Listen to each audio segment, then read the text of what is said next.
నమస్కారం. నేను చిక్మంగళూరులో ఉన్నాను. అక్కడ సిగ్నల్స్ ఉండవు. హోటల్కి రాగానే కొంతమంది ఫ్రెండ్స్ నాకు మెసేజ్ చేయడం జరిగింది, ఇలాగ రామోజీరావు గారు లేరు అనే విషయం. ఆయన వ్యక్తి కాదు, మహాశక్తి, ఒక వ్యవస్థ ఆయన. ఒకరోజు నేను స్టూడియోకి వెళ్ళినప్పుడు, సార్ ఈ స్టూడియో పెట్టాలనే ఆలోచన ఎందుకు వచ్చింది మీకు అనగానే, నేను భోపాల్కి ఉద్యోగం కోసం వెళ్ళాను, నా చదువుకి ఉద్యోగం రాదన్నాడు, నేను వెళ్ళిపోదాం అనుకున్నాను.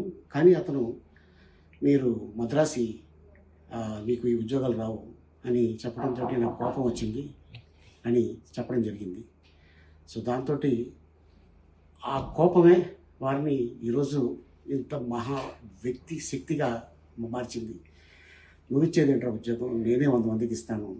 ఎక్కడండి 100 మందికి, మీరు 1000 మందికి ఉద్యోగం ఇచ్చి ఉన్నారు. మీరే లేకపోతే చిన్న చిన్న కళాకారులు ఉండేవాళ్ళు కాదు. సో ఈ రోజున వారు మన మధ్యన లేకపోయినా ఎప్పుడు మన గుండెల్లో, మన మనసులో ఎప్పుడూ ఉంటారు. ఈనాడు పేపర్ చూసినా రామోజీరావు గుర్తుకొస్తారు, ఈటీవీ చూసినా రామోజీరావు గుర్తుకొస్తారు, ప్రజాపక్షాలు చూసినా రామోజీరావు గుర్తుకొస్తారు. ఇలా ఎన్నో ఎన్నో ఎన్నో.